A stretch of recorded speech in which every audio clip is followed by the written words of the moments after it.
Good morning, everyone. Now we shall discuss scene first of Act 5. This is the last scene of the play. Here, romantic mood is presented in this scene. Set on A romantic night, एक बहुत ही अच्छी night में ये set किया गया है. The concluding scene, जो ये निष्कर्ष वाला सीन है, begins on a very authentically lit setting. एक बहुत ही ऑथेंटिकली मीन एक बहुत ही ब्यूटीफुल लेड सेटिंग में ये यहाँ पर इसको शुरू किया गया है. वेयर जेसिका एंड लॉरेंजो, जहाँ पर जेसिका और Lorenzo are involve in lovers talk, जहाँ पर दोनों जेसिका और लॉरेंजो भी वहाँ पर जो लवर्स की, जो प्रेमियों की जो आपस में बातचीत है उसमें शामिल होते हैं. They compare themselves with the other famous classical love stories of chivalry and love. They compare, वे अपने आप को तुलना करते हैं, देमसेल्व्स खुद को, with the other famous classical love story, जो प्रथम श्रेणी की जो महान जो प्रेम कहानियाँ हैं, ऑफ काइवलरी, काइवलरी मीन्स बहादुरी के, एंड लव मीन्स प्रेम की, उनसे अपने आप को कंपेयर करते हैं. Their sweet nothings, their sweets, nothings, and love analogies are interrupted by a servant who announces that Portia and Jessica are about to return. तो देयर स्वीट, जो उनकी नथिंग्स, जो भी उनकी कहानियाँ हैं, एंड लव एनालॉजी, और जो प्रेम में उनकी जो analogy means equality, are interrupted, वे बाधित की जाती हैं, बाई ए सर्वेंट, एक नौकर के द्वारा, हु अनाउंस, जो घोषणा कर रहा है, that Portia and Jessica are about to return, कि जेसिका और पोर्सिया वापस आ रहे हैं from the monastery, monastery means मठ से, एंड इमीडिएटली आफ्टर इट, और उसके तुरंत बाद लांसलोट अनाउंस दैट, और लांसलोट भी अनाउंस करता है that he has a message that Bassanio will return the next day, कि बेसेनियो भी अगले दिन वापस आएगा. Portia and Nerissa return home, दोनों वापस घर आ जाती हैं, and now they are dressed in their normal attire, और अब जो उनकी सामान्य जो अटायर वेशभूषा है, अब उसमें उन्होंने अपने आप को ड्रेस किया हुआ है, कपड़े पहने हुए हैं. She orders all the servants to behave as if they never went out. She order, वो ऑर्डर देती है, सभी अपने नौकर्स को ऑर्डर देती है कि वे ऐसा व्यवहार करें कि वो कभी भी बाहर नहीं गई. She also convince Jessica and Lorenzo, Lorenzo और जेसिका को भी कन्विंस करती है, to keep it a secret, कि इसको एक रहस्य रखा जाए, in front of Bassanio and Gratiano, Bassanio और ग्रेशिनो के आगे. Bassanio enters the stage along with Gratiano and Antonio, Bassanio का भी प्रवेश होता है एंटोनियो और ग्रेशिनो के साथ. Bassanio tells Portia about how Antonio got saved from Shylock's clutches because of Balthazar's wisdom. तो यहाँ पर बेसेनियो पोर्सिया को सारी चीज़ें बताता है कि कैसे एंटोनियो को साइलॉक के पंजों से बचाया गया था, किसके कारण, बेल्थाजर्स विजडम, जो बेल्थाजर नाम का जो क्लार्क था, जो वकील था, लॉयर था, उसकी विजडम, अक्लबंदी के कारण. इमीडिएटली, तुरंत, नरिसा क्वेश्चंस ग्रेशिनो, नरिसा सवाल करती है Gratiano say about the ring, अंगूठी के बारे में, and he has no answer, और उसके पास कोई जवाब भी नहीं है.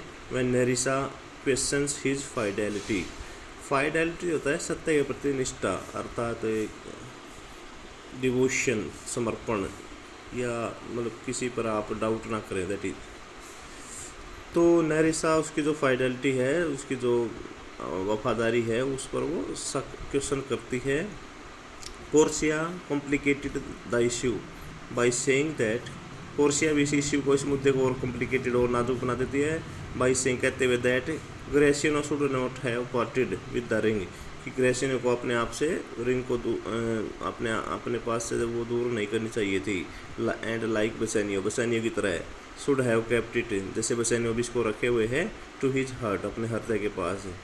At this Bassanio confesses Bassanio भी कन्फेस मीन्स आप स्वीकार कर लेता है that he too has gifted his ring to the lawyer as a remembrance.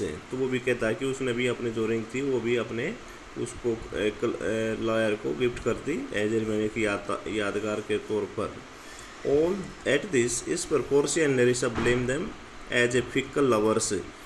इस प्रकार पोर्शिया और नेरिसा उन दोनों पर फिक्कल में झूठे प्रेमियों के आरोप लगाती हैं एंड शो दैट और दिखाती हैं that their hearts have been broken by the husbands. उनके पतियों के द्वारा उनके दिल तोड़ दिए गए हैं। Finally Antonio has to intervene means व्यवधान डालता है बीच में, मतलब बीच में इंटरप्ट करता है। एंड प्रोमिस मीन्स वादा करता है Portia say that he will stand guarantee, वह है कि वह गारंटी लेता है अर्थात वह मतलब विश्वास दिलाता है टू द फाइडेलिटी कि जो विश्वास है ऑफर हर हस्बैंड उसके पति का कि वो बहुत ही पवित्र है। At this both Nerissa and Portia agree to forgive their husbands. दोनों अपने पतियों को माफ़ करने के लिए तैयार हो जाती हैं। And gift the same rings to Gratiano and Bassanio respectively. और क्रमानुसार ग्रेशियन और बसानियो को वही अंगूठी देती हैं। Now the husbands are too confused. और वो बहुत ही दोनों हस्बैंड जो दोनों पति हैं उनके दोनों पति हैं जो दोनों कन्फ्यूज हो जाते हैं, बहुत ही परेशान मतलब चिंतित हैं, कन्फ्यूज हो रहे हैं। And finally Portia spills the beans to them telling how it was she and Nerissa who were dressed as a male lawyer. आखिर में पोर्शिया स्पिल्स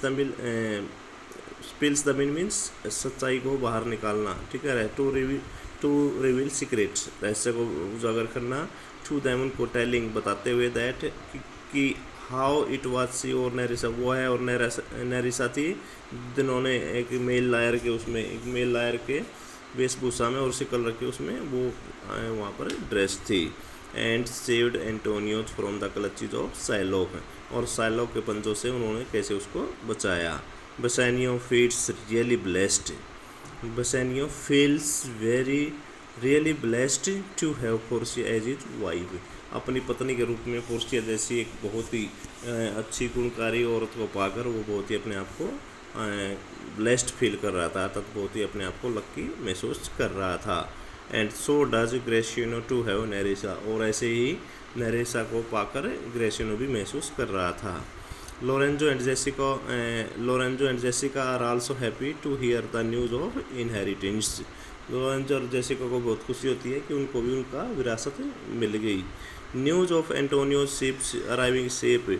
और जो एंटोनियो के जो jeep the news of Antonio ships arriving safe at the ports is also received at this point. और इसी point पर इसी आधार पर एंटोनियो के जो जहाज़ हैं जो समुद्री जहाज़ जो गए हुए थे वो भी सेफ पोर्ट पर बंदरगाह पर पहुंच चुके हैं, ऐसी समाचार मिलता है। Finally all ends are tied perfectly. और सारे जो एंड्स हैं जो सब कुछ जो अंतिम दौर में था वो सारा उनको अच्छी तरह से परफेक्ट टाइड किया गया है, मतलब आपस में गूथा गया है। And the play ends on A happy note. और इस प्रकार प्ले एक हैप्पी नोट पर अतः कहने के लिए बहुत ही खुशी के साथ ख़त्म हो जाता है। तो अगर हम एनालिसिस करें सीन का तो एक प्रकार से यहाँ पे मर्चेंट ऑफ वेनिस जो प्ले है ये रियली नीटली टाइड, अतः इसमें सारी चीज़ें प्लॉट्स है और कैरेक्टर्स हैं, टाइम है या फिर आप एक्शन है, प्लेस है, हर चीज़ का नीटली मीन्स बहुत ही अच्छी खूबसूरती से टाइड किया गया है, ताकि हर चीज़ का ऐसा मतलब एक तालमेल बनाया गया है जो कि प्ले को स्ट्रक्चरली ब्यूटीफुल अर्थात इसको स्ट्रक्चर के पॉइंट ऑफ से, ठीक है, इसको पॉइंट आप कैरेक्टर पॉइंट ऑफ से, टेक्निकल पॉइंट ऑफ व्यू से या प्लॉट के पॉइंट ऑफ से बहुत ही अच्छी तरह माना जा सकता है। तो प्ले के साथ साथ इसमें मेन प्लॉट और सब प्लॉट को भी आपस में एक अच्छी तरह से जोड़ा गया है। तो यहाँ पे 3 लव स्टोरीज़ हैं और तीनों डिफरेंट है और यूनिक है अपने अपने तरीके से। और कैसे शेक्सपियर ने उन सबको एक कॉमन में एक इकट्ठे एक ही जगह एक सूत्र में बांधा है और सब इकट्ठे मतलब एक प्रकार से बॉन्ड्स जो स्टोरी है वो एक प्रकार में बॉन्डिंग है। तो एक प्रकार से हम कह सकते हैं कि शेक्सपियर ने इतना अच्छा प्लॉट और इसका सब प्लॉट कथा यहाँ पर प्रेजेंट किया गया है। तो हम इसमें एक मिडल है, बिगिनिंग है प्ले की, मिडल है और उसके बाद एंडिंग है, जो कि एक क्लासिकल के स्टडी ऑफ स्ट्रक्चर का यहाँ पर नमूना प्रेजेंट कर रहा है। तो हम एक प्रकार से कह सकते हैं कि one of the greatest play of the Shakespeare, कि शेक्सपियर का है कि अपने आप में एक महान, इसके दूसरों प्लेज की तरह, दूसरे नाटकों की तरह ये भी एक महान प्ले है। एक ये बहुत ही ग्रेट और इम्पोर्टेंट और इंटरेस्टिंग प्ले है। Thank you.